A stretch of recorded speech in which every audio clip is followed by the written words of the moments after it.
Hi, welcome to One Word a Day. I'm Sophie, your pilot into the universe of Chinese. We are going to continue our journey in discovering one new Chinese expression a day. Yesterday, we talked about 好事成双, which is something Chinese somewhat believe because it's in our language, because we believe when good things happen, it happens twice or comes in double size. Okay, double servings of good luck. Okay, so today we continue with 双城记, which is a translation. By the title, you see double city tile. I guess you already know what that is. Okay, so double, again, we have those two hands. And three finger hand symbol kind of in both ways like that.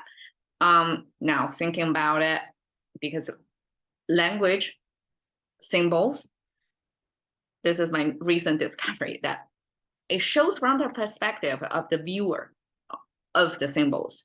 So the bottom right hand, like the first hand, is your hand, right? And if we want to show another hand, a lot of times it's like this, stacked up like this. But when it comes like this, it could actually mean another person's right hand. So you have two people reaching out to the same direction. They are a team. They're a team. They are achieving something. They are collaborating together to reach some goal. So that's the symbol for a double. Last episode, I came up with the start of the theory of compared with a 双手, both hands, right? That's because we have two hands. In English, we only have two hands, right? We don't say double hands. Do we say double hands? Do we say double-handed? I couldn't recall double hand was used, but mostly it's two hands. And two hands a lot of times means both hands of you or both hands, right? But here, double could mean, okay, it's two hands. It may or may not come from the same person. So now by the visual cues in there, I suspect that it's two different persons' right hand. Instead of if it's one person, it will hold things like a framed like this, left hand, right hand, that's from the same person. Okay. 成, we have 好事成双. Okay, in the last episode, we have this character. That means mate. And I theorize it or imagine how it works is in wartime, when you have the weaponry, which is this structure, and the person, which is this structure, this person have to be able-bodied fighters, mostly males. So when you have both the human resource and the weaponry, then you have the material foundation to start a war or defend your country. And that's kind of from the military connotation. So I guess at the beginning of civilization, like even today, it's just in a different format, but warring, go at war with another tribe or eventually like a bigger regime, more bloodshed, more people involved, deadlier weapon. So all that progression of civilizations, of war, so much shown in this language. So I would assume war is a big part of life back then that it shows in it. Okay, so this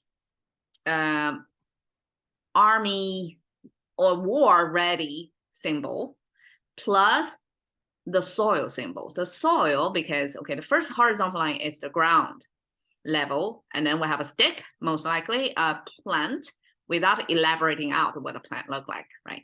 And then we have the horizontal line, that's a pointer. Point to show that this is below the ground level. So the material under the ground, that's what we mean here. That's soil. And the soil plus this war-ready weaponry or military preparation, together, it means city.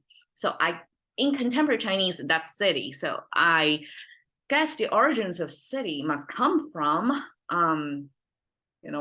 the soil means civil engineering. So walls, fortresses with armed force stationed over there to protect this city, this walled up place. So the city concept probably came from this guarded place with walls, with this civil engineering, and with arms to protect what's inside the city. So basically, it's a fortress. So city came from this fortress. Okay, that's that. Ji. Okay, I translate it as tail.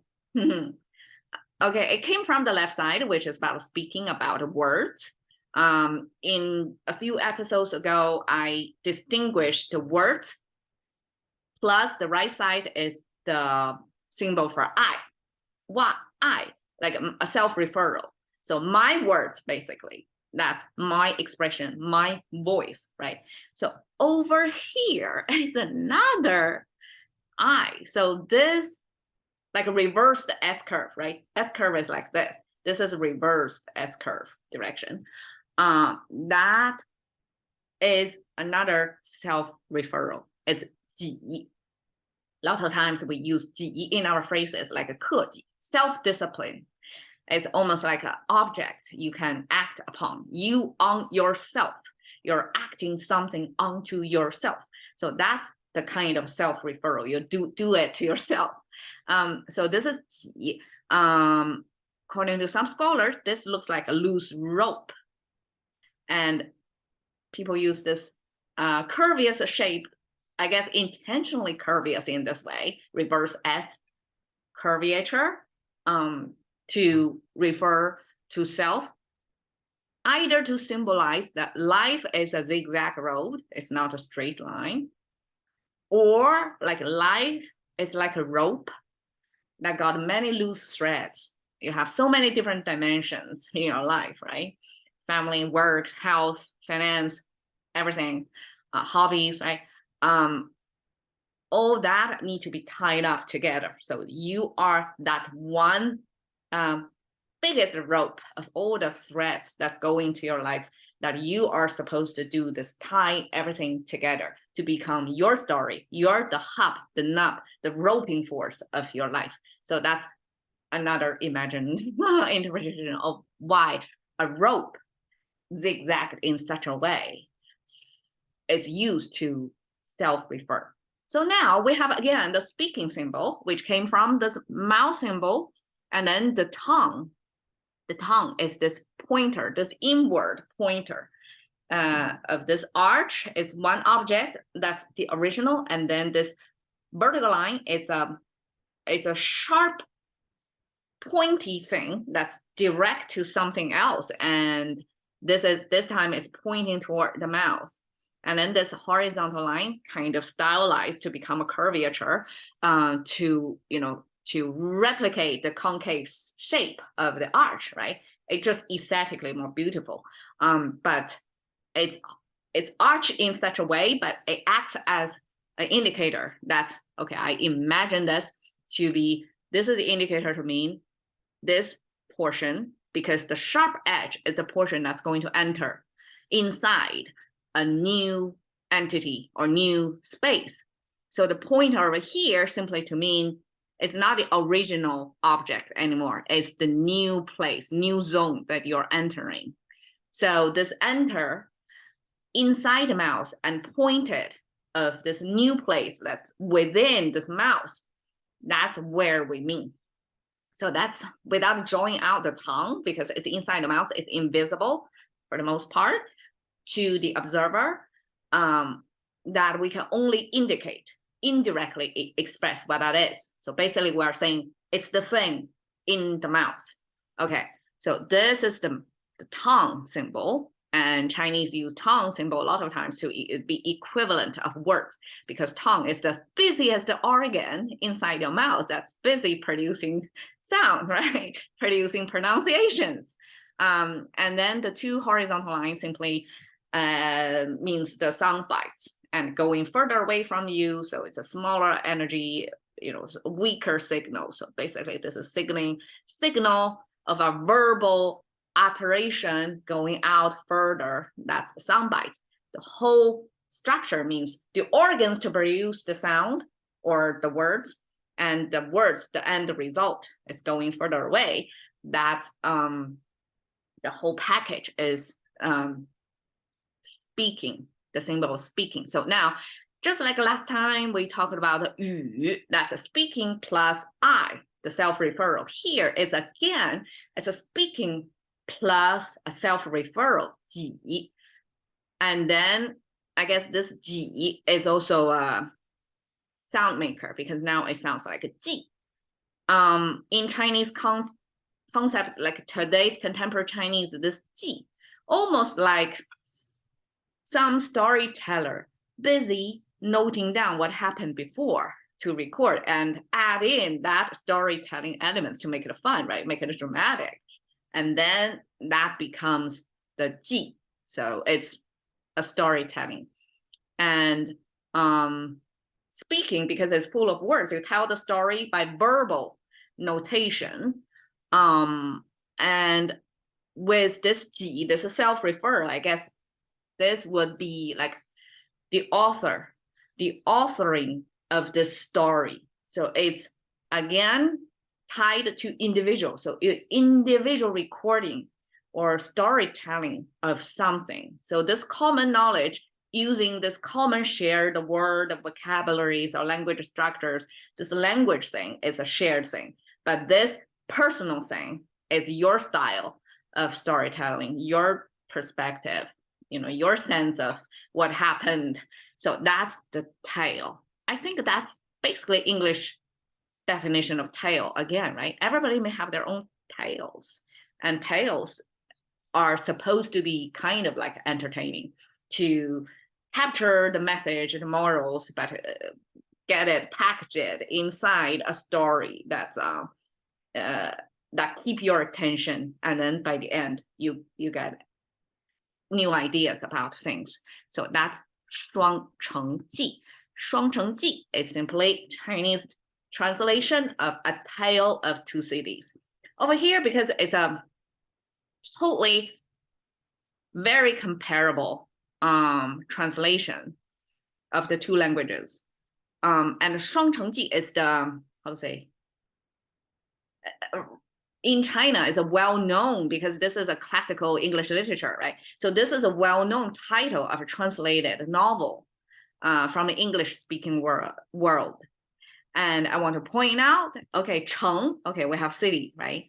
Chinese doesn't have a plural form or not, so one city or two city, it's all 城. And the two, so just like two hands, we translate it as 双手.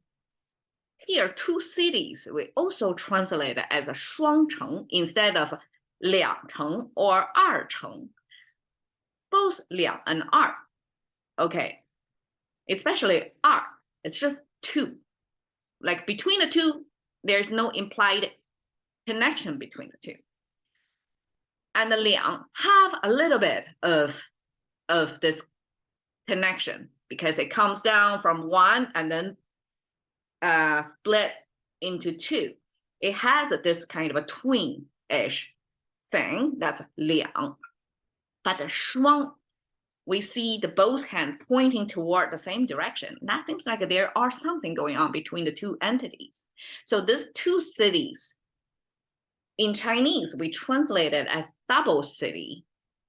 That means there are certain tension, drama between the two. They are related in some ways. And that's kind of the hook for the readers. Like, what do you mean 双城? What's their reason? What happened between them?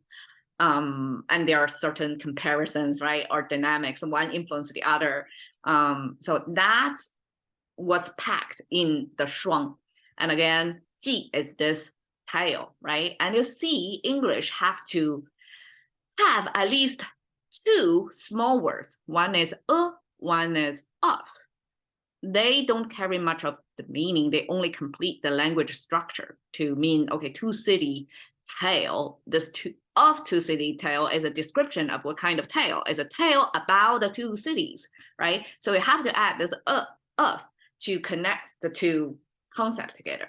But in Chinese, we have no apostrophe s or of over there. We just stack them up together, like two double city and tale. And again, tale as contemporary Chinese, we always have unit of measurement. So ji here, that's an exception, I guess. We didn't translate this over there because ji is a storytelling. I guess it's a kind of a continuation, right? You don't have to say it's a tale. It's just a story about the two cities. And we don't need to emphasize the unit of measurement for this particular storytelling. It's one. We don't have to emphasize that. So by that, we saved two small words. And that's like 40% of the words are saved in this translation. We just use 3 characters to map it pretty well of these 5 English words. So there we go. 双城记. Hash into the currency of thinking about one word a day with Sophie. See you another day.